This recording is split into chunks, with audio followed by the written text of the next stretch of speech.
Good afternoon, everyone. Good afternoon, everybody. Thank you for hanging in and joining us so late in the day.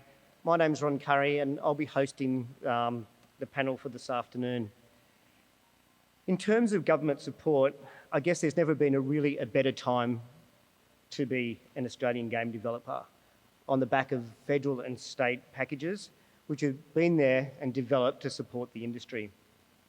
The Commonwealth Government, we know, has listened to IGEA and our members, as we've long advocated on behalf of the industry. We now have the digital games tax offset to help people and studios whose projects are over $500,000 make and create games and employ Australians. Plus, we will now have the support of Screen Australia for those game developers creating projects with lower budgets. We know Australia has a vibrant, creative, skilled and mature and experienced game developer community. It has been our vision at IGEA to have a healthy and sustainable game development ecosystem, and both for these programs that we'll speak about today, coupled with some very generous state funding, lay the foundations to empower that ecosystem and allow developers to deliver their creative vision and stories to global audiences, and whilst also building a sustainable career for the industry we all love. It's my pleasure this afternoon to introduce Graham Mason, the CEO of Screen Australia, to the stage in what we think is a first for GCAP, and that's the launch of new funding that is set to be delivered for the Australian games development industry. So over to Graham.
Thanks, everybody. Thank you, Ron, for having us here today. As Ron mentioned, I'm Graham Mason. I'm the CEO of Screen Australia. It's interesting that the team's given me these sort of slides to do, setting the scene looking backwards. I think they think I'm yesterday's guy.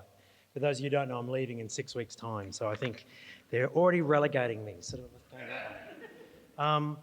I do, obviously, also, I'd like to acknowledge and thank Uncle Tony this morning for his welcome to country, which I thought was amazing.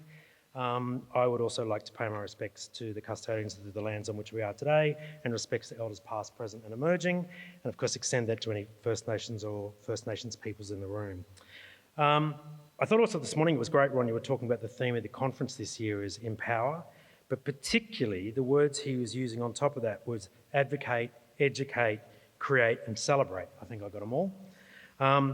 And in fact, I think that pretty much defines why Screen Australia wanted to be in the game space, why we thought we had to be back in the game space particularly. You are culturally really important in what you do, you're creatively really important in what you do, and the connection you have to a very underserved audience in terms of federal government involvement is incredibly important. So I want to thank you really for everything you do in that space. Just as a little aside, so I was just talking to Beck Rush, who's going to be up on the stage a little from the department in a minute. Screen is the biggest cultural activity in the country. It's often forgotten, much to my annoyance. No offence to sport, I started in sports television, we're bigger than sports. We're bigger than all the other art stuff. And you are as big as film and TV and the traditional stuff we do combined. So yeah, well done. So I would suggest to you all to really think about, keep writing or talking to your members of parliament, state and federal, making sure they understand what you do and what you do in terms of the country. Particularly, again, looking out at this room, a lot of you are much younger than people that they normally are dealing with. They need to understand how important that is, and the people you're talking to vote. So really, stay on board with it. There was a bit of an aside. We were in games when I first came here, and it was fantastic, and I was really delighted. And then we had one of those fantastic big budget cuts, and we suddenly overnight had to shut down our games sector. And then what we wanted to try and work out for a long time, particularly Lee, who runs the games thing, we're trying to work out how to get back into games. And then eventually we found a little bit of money, which was very famously quoted by my now minister, Tony Burke, but when he was in opposition, he said it wasn't good enough that Graham was finding spare coins down the back of the sofa. But Lee was very good at looking down the back of the sofa, and we found a lot of money to get into. So literally with no extra cash, we repurposed money, and we worked out how to literally go back into games. And we decided very deliberately to try and fund local people who were working in the smaller space, in the creative space, in the cultural space. And we really wanted to get it out to emerging creators or emerging studios. We wanted to support it across the country. That was very, very important to us all. And we wanted to try and focus on new voices, not saying you couldn't have experienced in other voices as well, but making sure the teams are really representative. Quite amazingly, we managed to find $8 million that we put into games funding. 62 games are funded, and I'm sorry to a lot of those people in the room who didn't get funded. You probably all know and could throw things at us because it was massively oversubscribed. Again, the team worked through that as best they could, but I think that was showing to us all why we needed to be in that space. I would also take a moment, particularly since she's right on my eye line, to congratulate Victorian Vic Screen, who'd been really active in this space, and the Victorian government for 30 years in this space. And it shows why Victoria is the hub of the sector. When there is a real commitment from governments and industry to work together in a state or federally, it really plays out. So, what happened next? We also, really, not surprisingly, wanted to be... Did I just miss a slide? No. Good. So I'm just asking the team. The other thing we wanted to do, apart from obviously that trying to get the money out to new voices and new kind of game studios, like everything, very important to Screen Australia, talking about 30 years of Vic Screen being in games. Screen Australia and the legacy agencies have been in the First Nations standalone funding for 30 years. That is the reason why we have such a thriving First Nations film and television industry, because for 30 years, year in, year out, we fund it and we work on it. This is obviously very important to the Prime Minister and everyone down from him, and the Minister. So replicating something else Screen Australia does, which is called enterprise funding, where we're really working out businesses to try and not just the content or the content creators, but actual business support.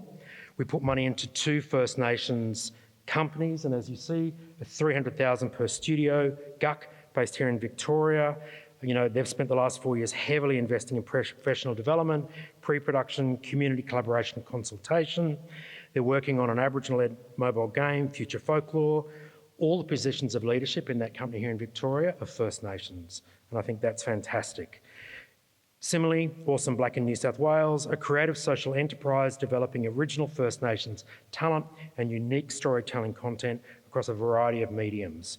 So again, I can't stress enough, that's something else that we'll be looking to do, continue to do in the game space, First Nations and elsewhere.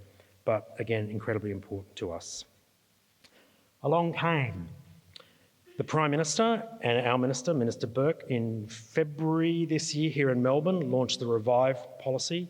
Very exciting to see the government actually looking at the value of arts and culture more broadly, writing, everything else. And of course, within that, there was dedicated funding given back to Screen Australia for you all to ensure that I didn't just have to find money down the back of the sofa, or when I leave in 6 weeks' time, the new person decides just not to do games. So incredibly important. That has been confirmed. It's guaranteed.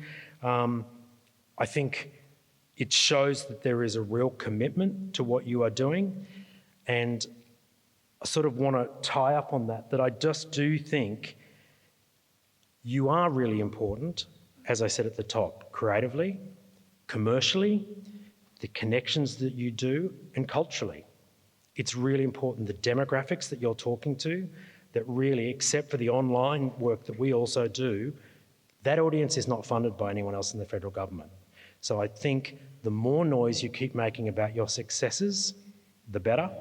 And that doesn't just have to be about dollars, but it's about how many people you're employing, what you're creating. That is essential. So now we do have money guaranteed to give you.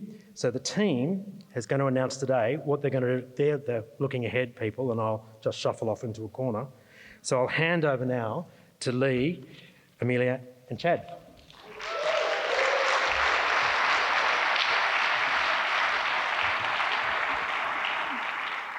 Thank you, Graham. Yesterday's hero, as we call him. No, he jokes about it and he says it's my doing, but online and games, which is my department, exists because of Graham, because he has championed that space for the last 10 years as the CEO of Screen Australia. And it's a real loss to Screen Australia, but hopefully the industry's gained that he'll head back out into whatever position he does next. But I do want to take a moment to acknowledge that games in particular is down to Graham pushing for us to be back in that space. Thank you, Graham. Yeah.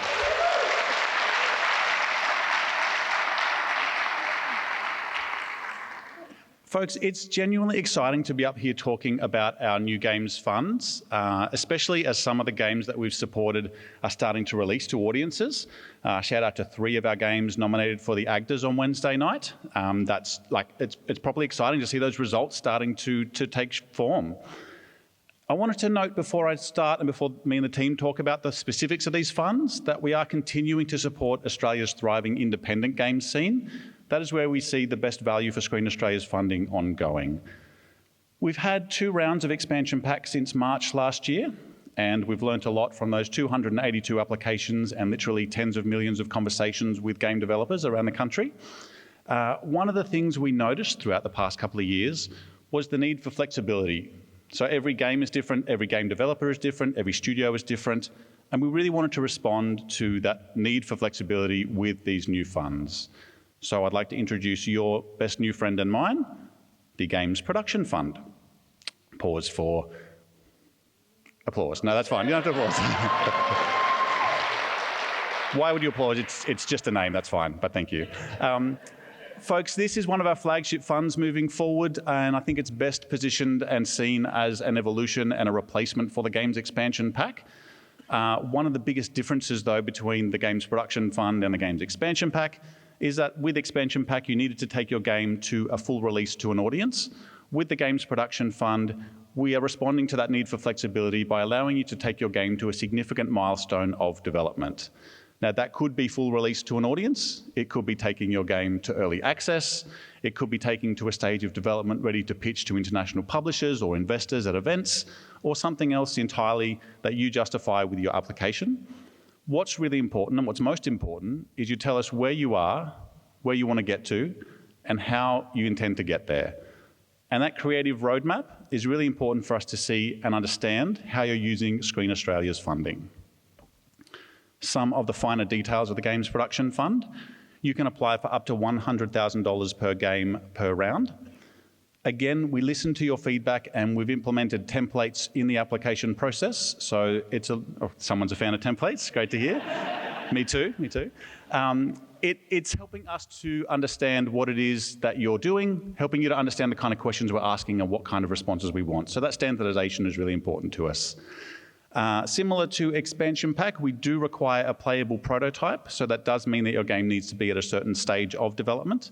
And it's also worth noting that this fund can work alongside state and territory funding. So you don't need to have those amounts in or those elements of your finance plan, but you can, and it certainly works alongside and doesn't exclude that. Similar to Expansion Pack, applicants do need to be a proprietary limited company to apply, and this fund will operate 2 rounds per financial year, and the first round opens tomorrow morning and closes on the 30th of November. Now, some of you who are good with maths and maybe have a memory of expansion pack might be noting that it had a cap of 150,000 and this has a cap of 100,000. So why the lower amount of money, Lee, I hear you think? Well, basically it's a very simple answer. We wanted to spread our funding out over different funds that respond to different stages of development. So to tell you about one of those other funds, I'd like to introduce one of our games investment managers, Amelia Lachlan.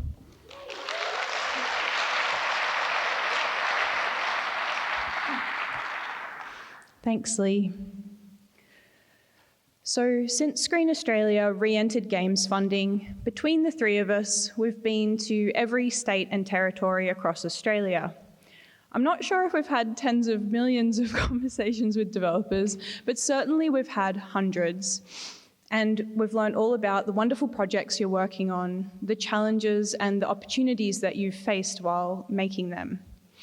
And one theme that emerged again and again was just how challenging it can be to make a prototype, taking in the realm of 300 to 400 hours of person power just to get to that point.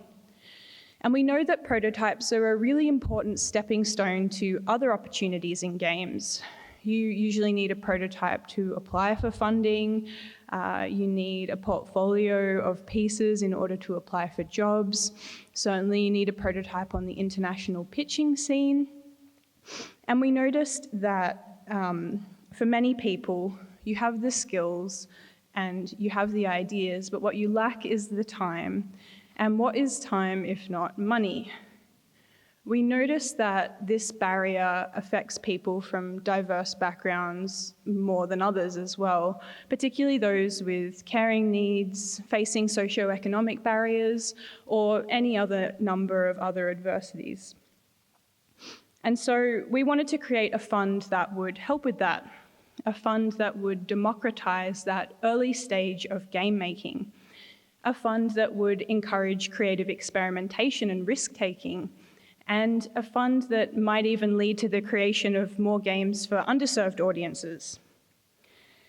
Another reason that we wanted to do this was because some of the most interesting games we saw through the game's expansion pack have been those that are the most experimental. For example, a game where you explore inside the hand-painted world inside the eye of a famous artist, or a game where you become an aspiring streamer on the dark web who must mess around with paranormal oddities in order to grow their following. Or even a game where you're a disillusioned salary worker who gets caught up in a Dungeons & Dragons themed pyramid scheme. We wanted to see more of that experimentation, which is why I'm pleased to introduce the Emerging Gamemakers Fund.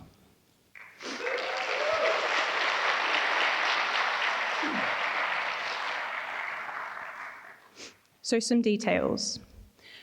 This is a fund that provides grants of up to $30,000 to fund the creation of a prototype or a micro-scale game. It's aimed at emerging creators, diverse voices, and established creators, or anyone of any experience level who's interested in creative experimentation in game making. As should be obvious by this point, you don't need a prototype to apply for this fund. Instead, we're going to ask for you to come to us with a pitch video, a creative pitch deck, and a project plan, amongst a few other materials. And crucially, these last two key documents are now templated so that everybody is on more of an even playing field in knowing what to come to when applying to Screen Australia. The same as the Games Production Fund, this fund is compatible with other funding opportunities if you so wish to combine them, and it will also run as 2 rounds per year, with the first round opening tomorrow and closing on the 30th of November 2023.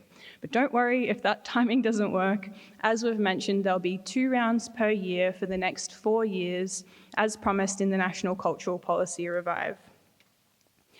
Crucially, this new fund is open to sole traders as well as private companies.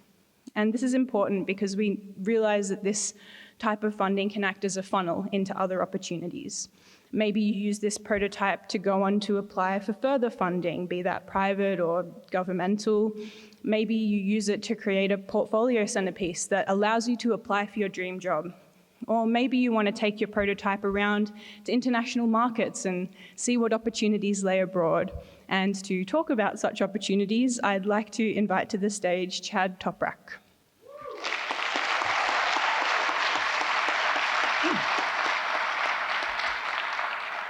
Thanks, Amelia. One really important component of a game maker's journey, particularly at an early career stage, is the value of finding and connecting with community, your peers, meeting mentors and industry veterans, and establishing relationships with publishers, platform holders, investors, and doing this in person, face-to-face. We all know that one of the biggest gatherings of game developers is no doubt GDC, the Game Developers Conference in San Francisco. As Screen Australia, we've listened to our developers and we understand how challenging it can be to travel to San Francisco, especially as an independent developer living in Australia. It can cost thousands of dollars, which is a big barrier in of itself, but it can also be a lot of pressure for the independent developers to deliver results when committing so much to an event like GDC. Yet, we all know that there's so many emerging game makers in our community, especially those from underrepresented backgrounds, who have the potential and are ready to step up to leadership roles, to travel and gather industry knowledge, and to build relationships that will ultimately benefit Australia when they come back and bring that knowledge home. So, in response to this need, we're really excited to introduce the Future Leaders Delegation.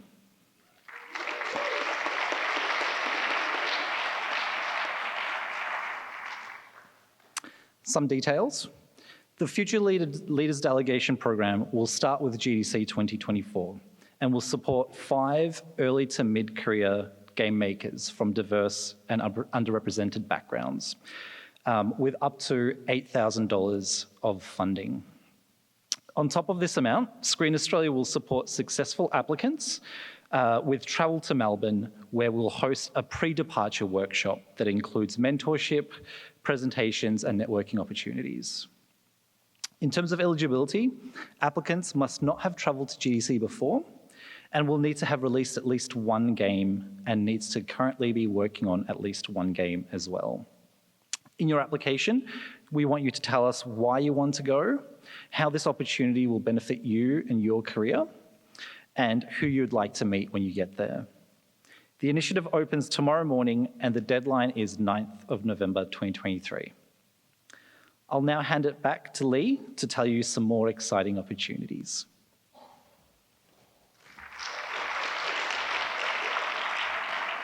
Thank you. It's just me from before, so it's okay. All right, I'm going backwards.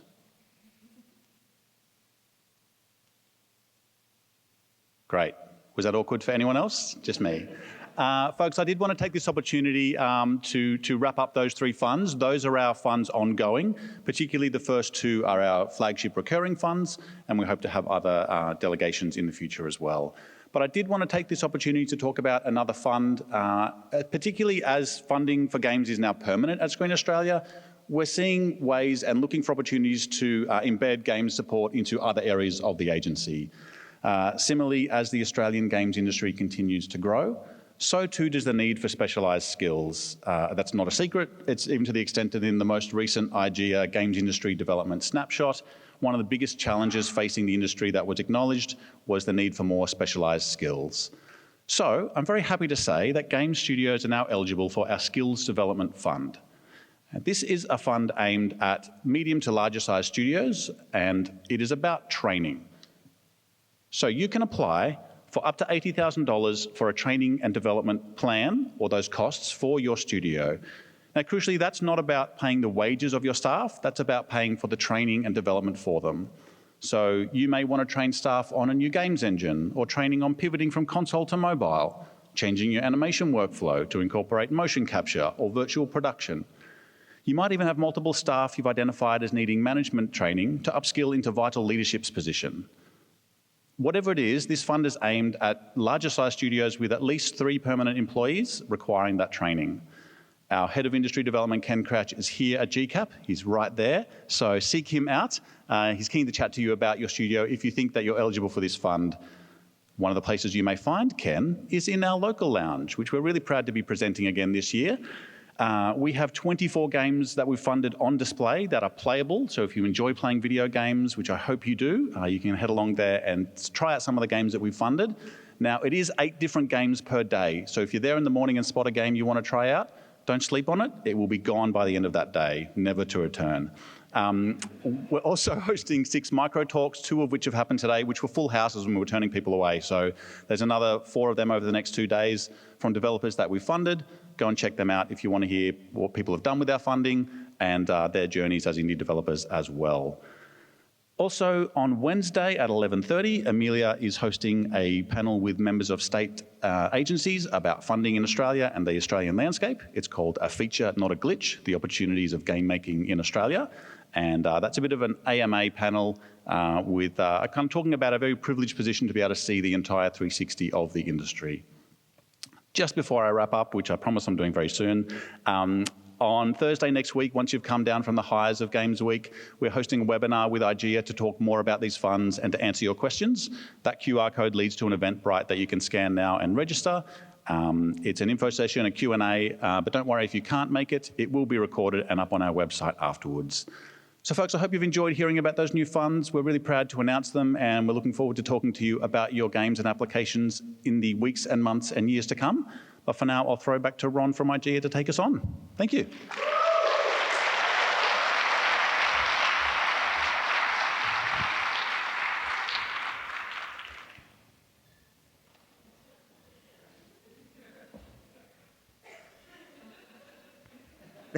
It's just me from before. I was meant to sit down, right? Yeah, that's okay. Great, That's great. okay. Stay there. I'm done. Thank you. I'd just like to reiterate what Lee was saying and passing on the industry's thanks to Graham. I know he's been a great advocate for our industry for a long time. And even though we may not have always felt it outside, from our dealings, we know how important his advocacy has been for us. So thank you very much, Graham. We're going to join Lee, if that's okay. No, please. For I'm a fine. Q&A.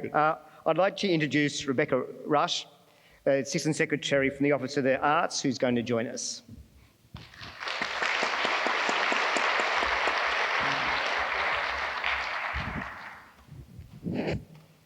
It's okay. I ask a few questions. Yes, All please. right. All right. Actually, we might start with Beck, actually.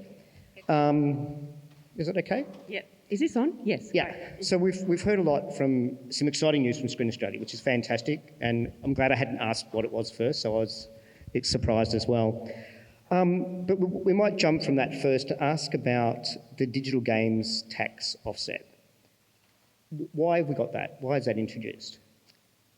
Well, that was a tough act to follow, and congratulations to Screen Australia for whacking that together. Very impressive. Look, it's taken the Australian government a little while, but I think that the introduction of the digital games tax offset signals a deep understanding of both the cultural and economic impact of the work that you do every day. And the introduction of the tax offset comes after at least a decade, I'd say, of lobbying by organisations like IGEA, but also lobbying from Screen Australia, but I think also lobbying from you as practitioners. So really the reason that Australian public servant is sitting here in her sparkly pants is because of all of those efforts. So congratulations. I can talk a little bit about what is the digital games tax offset. Put your hand up if you know what it is. Okay, that's useful. Okay, thank you.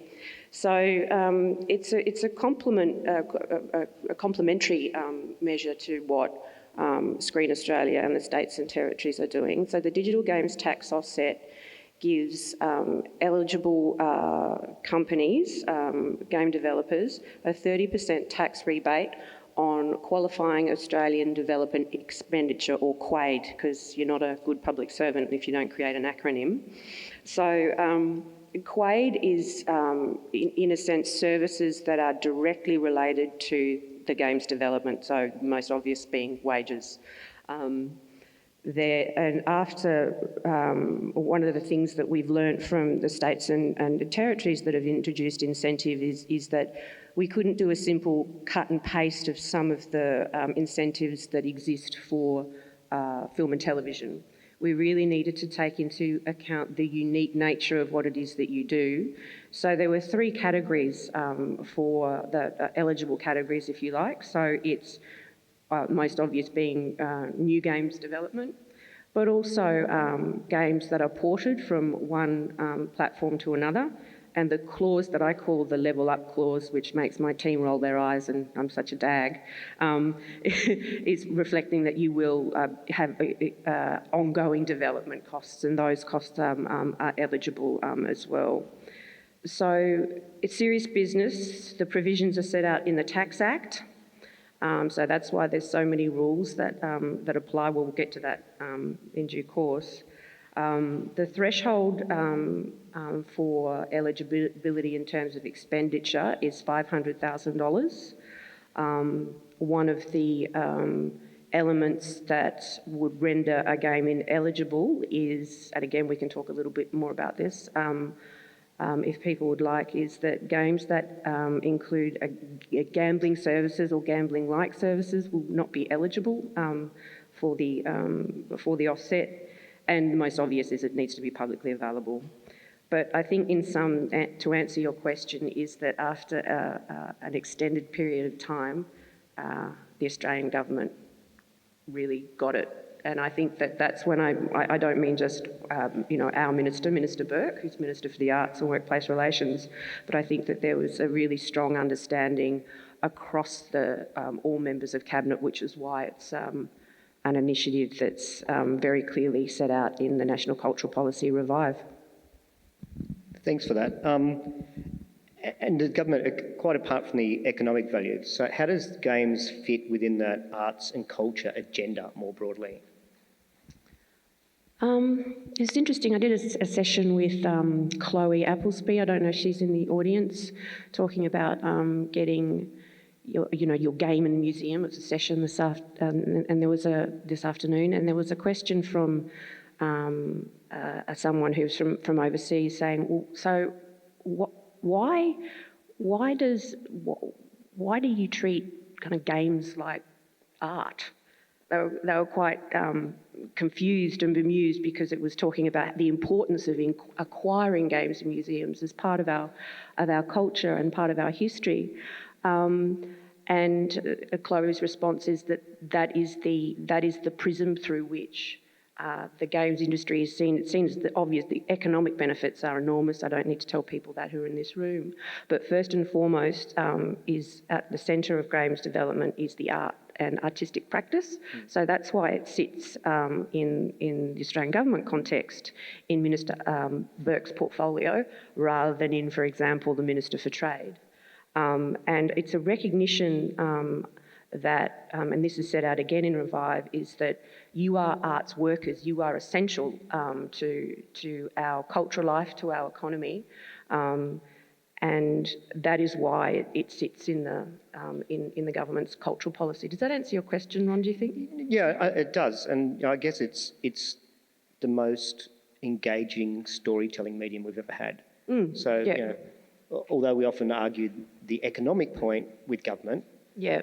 It's great to know that the government also sees that it's part of our culture and part of the art and part of the storytelling for this country. Absolutely. Can I jump in and just say that's one of the reasons why the Emerging Game Makers Fund is aimed at risk-taking, experimental, weird games, because as Amelia said, they were some of the most exciting when it was really artistic, really creative, really pushing the boundaries. I think that's, and audiences respond to that in a huge way. Yeah, and I think that's, really important. With the DGTO, and it's going to be great, and it's there for, attracting business and all that sort of stuff.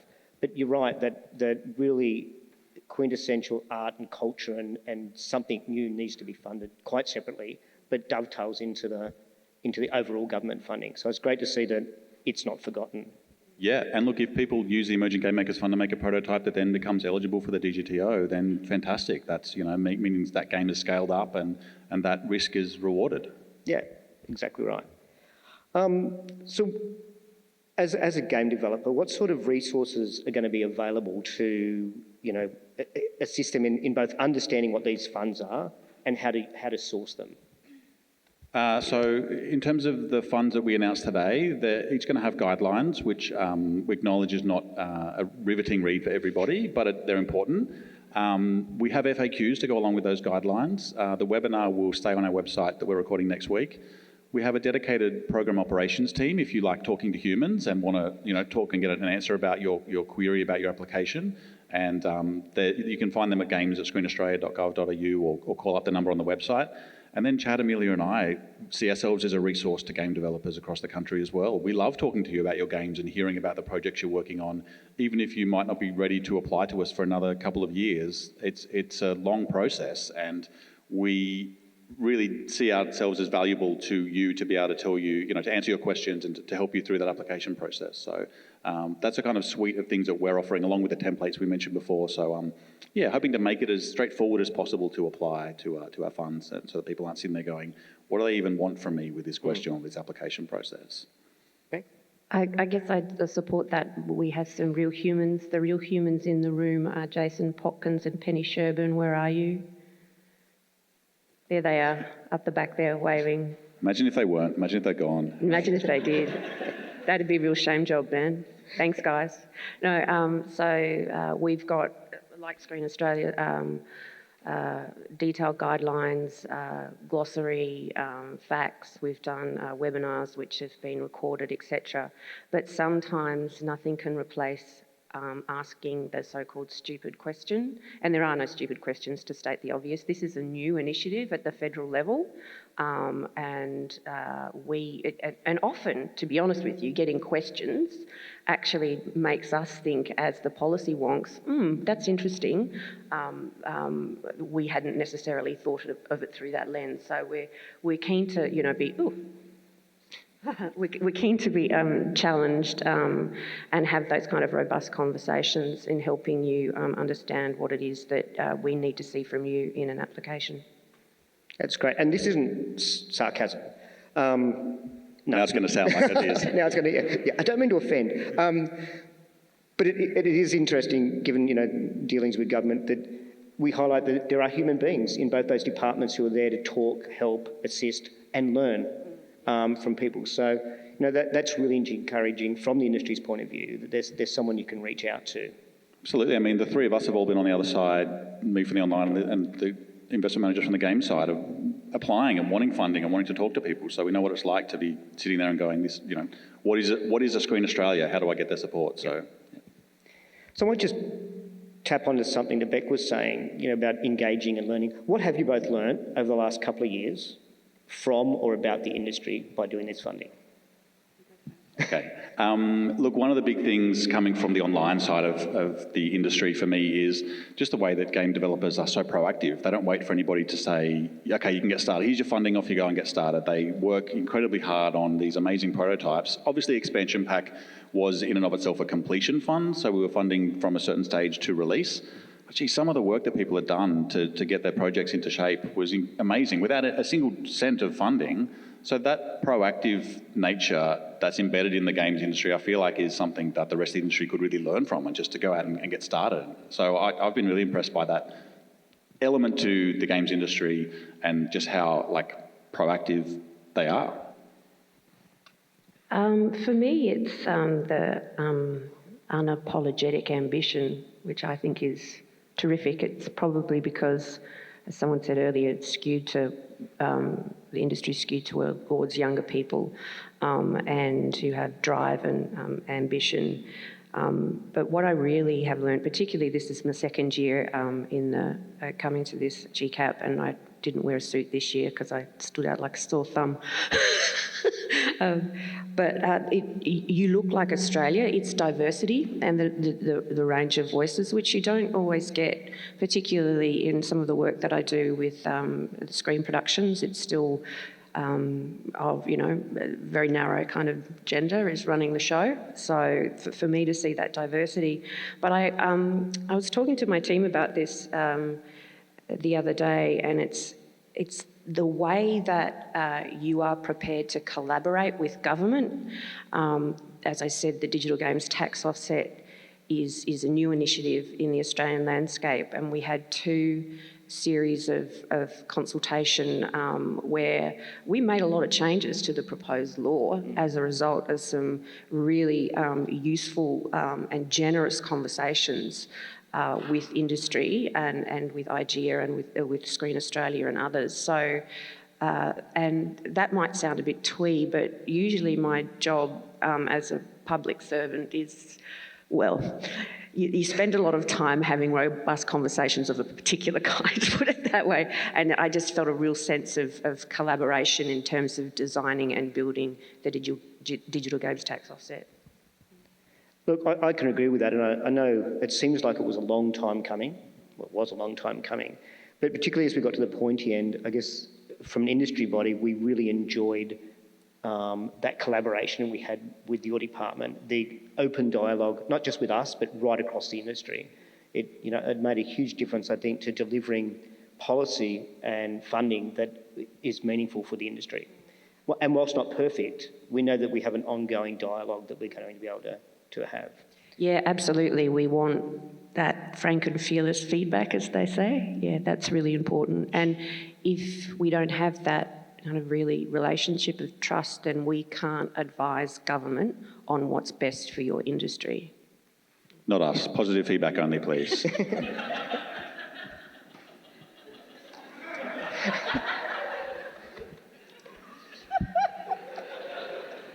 No, I should take it back, shouldn't I? No. My boss is in the audience. Yeah, he's going, it doesn't matter. No, but my boss is still staying. But, anyway, right, yeah.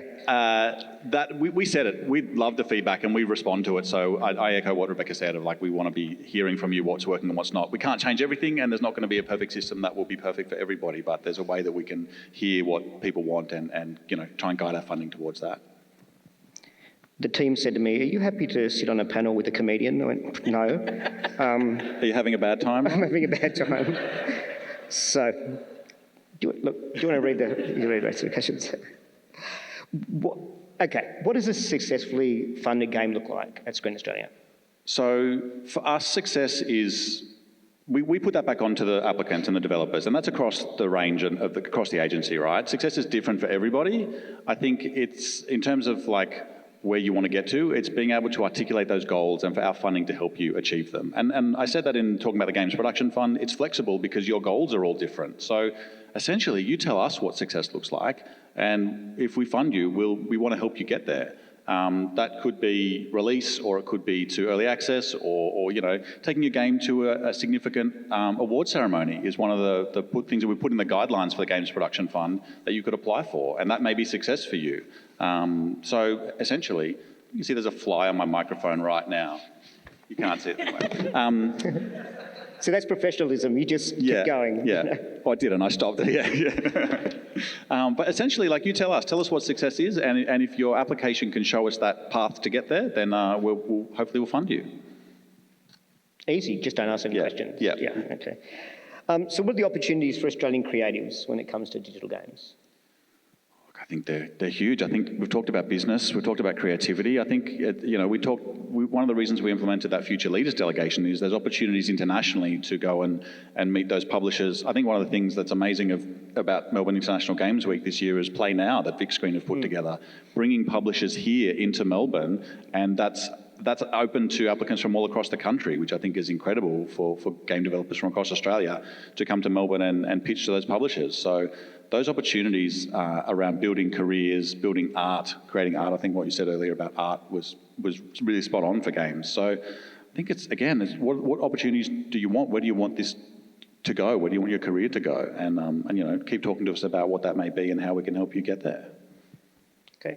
This is a question for both of you, and there may be slightly different answers because of different fundings. But what is your future vision for game developers in Australia? Would you like to start with this one? I've got the fly over here, so you talk while I... I'm going to answer the question in a roundabout way. Sure. If that's okay. Because That's not like a public servant at all.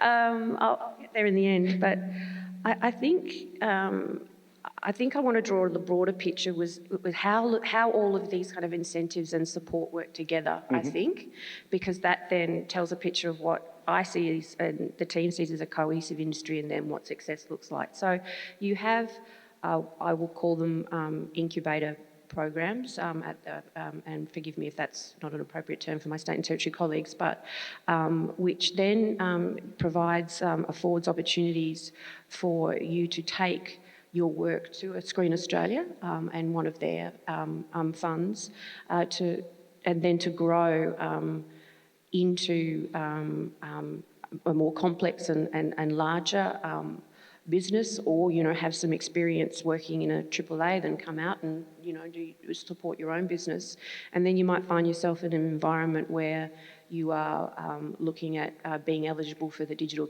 games tax offset. So I think we need to talk about these things in as, I hate the word ecosystem, but I can't think of another word. You know what I mean? Like it's part of a whole system through which you can move. So there's a whole kind of career trajectory in Australia which I don't think existed before, and where you would have practitioners who would necessarily need to leave the country to get that kind of AAA experience. Probably not so much in here in Melbourne, the hub of the games sector in Australia, because of, as Graham points out, Caroline Pitcher's ScreenVic's a long investment in this in the industry here.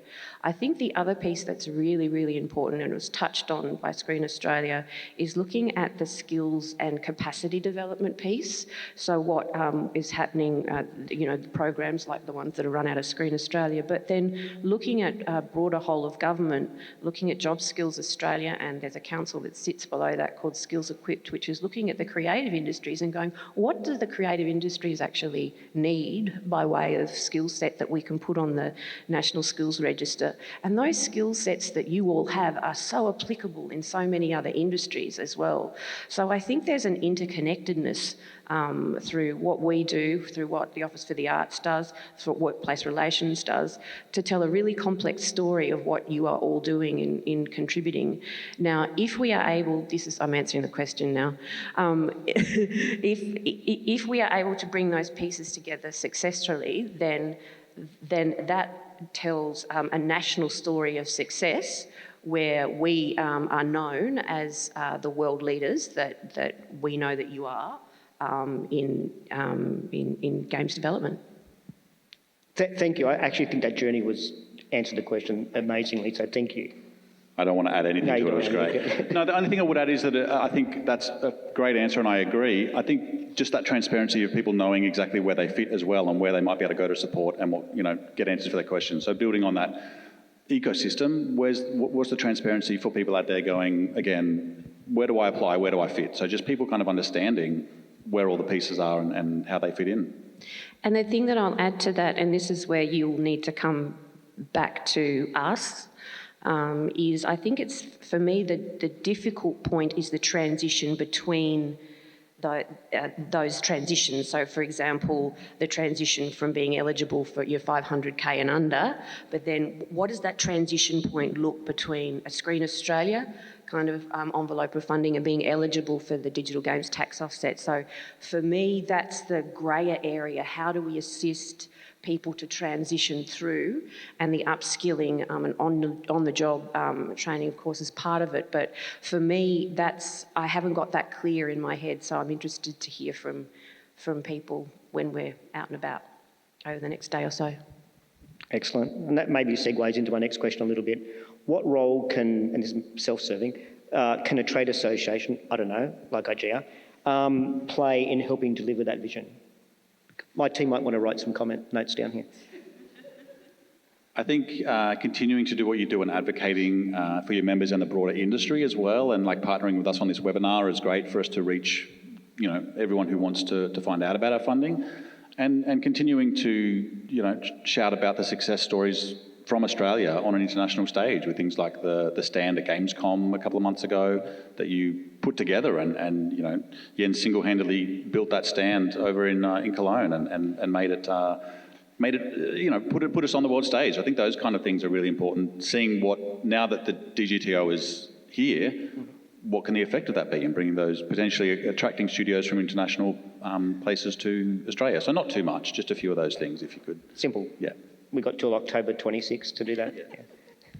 I think continued advocacy, listening to your members, is just to state the obvious, but I think that while there is a higher level of visibility of the benefit of what you do, both economically and culturally, I don't think it's where it could be. I think I'm talking about, and so I support Graham's point around continuing the dialogue with our political mistresses and masters, and making sure that they understand the import of what you do. I think we've got some momentum here at the moment, but I think there's a real opportunity to continue to build that momentum, and I think that IGEA is critical in doing that. Okay. So I want to fast forward a little bit. It's GCAP 2028. It's part of Melbourne International Game Month. And I just want to know, how do we know, sitting here, reflect on whether those programs have been successful? What will that look like? To me, I think you've kind of nailed it with that month comment of like I think things are looking good. It's just about expanding and continuing to do that work. Like in terms of what we've been doing with Expansion Pack and building in assessment criteria around people from underrepresented backgrounds is what we want to continue to do. We want to continue to remove barriers and open doors for people who haven't felt like the opportunities are there for them. I think that'll be reflected in the kind of games that we're talking about, the kind of games that are nominated for the AGDAs and that are playing in Screen Australia's Games Reel, and that people are out there playing at PAX and purchasing. So I think that, honestly, like that diversity and that continued diversity in the games industry is what I would love to see. A successful screen agency like Screen Australia should be advocating for that, along with the Office for the Arts and IGEA. I'm going to be really honest and say I can't answer that question, because I think that's I'm an enabler and I listen to you and I put views to government and government makes a decision. So I see myself as a conduit. So I guess I would throw to the audience and say, what do you think a successful game industry looks like? I mean, how can we, as public servants, because you are all my bosses, you pay my wage as Australian taxpayers, how can we assist you working with organisations like IGEA to achieve the vision that you want? Respectfully, it's not for me to say. All good. And look, good data, this is a plug, good data helps us measure what's happening. So just a reminder to everyone, we do have our game development survey out in the market at the moment. If you've got it in your email, please fill it out, because it actually helps us bring data to government. If you haven't had the survey sent to you, please speak to one of the IGEA teams and we'll sort that out. I've only got a couple of minutes left. How can people talk to you for the rest of GCAP? What's going on? Just follow the sparkly pants. No, I'm here tomorrow and my team is here until Wednesday. And is it on Wednesday we're doing the session on the GDT, on the games tax offset? Yes, yep. Yes, our lunchtime session. So 11:30 Wednesday, is that right? You're on, thank you. Yeah, there we go. So that's how. Certainly we've got, you can Google digital games tax offset and it'll appear, our guidelines and everything, and contact info. Are you on Meet to Match? We had one today, yes. Yes? Yes, cool. yeah. Excellent. Similarly, like we've got the local lounge, we're hanging out there a lot. Amelia's panel on Wednesday, which I think sounds like a clash at 11:30 with your workshop. But we're based in Melbourne. You can, as I said, email us games@screenaustralia.gov.au, come along to the webinar. There's so many ways to find us, but also collect us all. Like if you do collect us all, you get cut me off any time, Ron. I'm done. Yeah, you sure? Yeah. I was going to get a song. No. All right. 3 top tips from each of you for securing the funding, or anything you like. Talk to us before you apply. Don't leave anything, don't assume that we know everything about your game development journey, because we don't. We're not inside your head, and it's amazing how often people will say, oh, I didn't put that in my application, because don't leave it out, essentially. And finally, find your weird and bring it to us. We love saying that in the online and games team, but the weirder and the more niche your game is, the more likely we're going to sit up and take notice and want to support something that we haven't seen before. Thank you. I'm going to be really boring, black arts of government. Please keep records. Please. Keep files, have a system. If you are in a position to get external advice from an accountant or from one of the many firms that services the games industry, do that. But I agree with what Lee said, call us, particularly because this is new. We're seeing a lot of requests for provisional certification under the games tax offset, which is fine, but you've got to have, at the final certificate stage, evidence and a paper trail that demonstrates that you're eligible for the rebate. Otherwise, you will not get the rebate. So pretty much what you said, records, fill in the form properly, it's important, because otherwise it'll just be delayed, and that's frustrating for everybody. Now, I know that sounds incredibly tedious, but this is tax law. It's about protecting you and making sure you don't get an ugly fright a couple of years down the track when your certificate or your provisional certificate is not honoured at the final stage. It's an ominous note to finish on. Find your weird. We didn't mean to finish like that. So find your weird, but be very careful. Thank you, Lee. Thank you, Beck. Thank you to your teams. Thank you to Graham. And everyone, thank you for hanging around till 6 o'clock with us. We look forward to seeing you tomorrow morning. Thank you.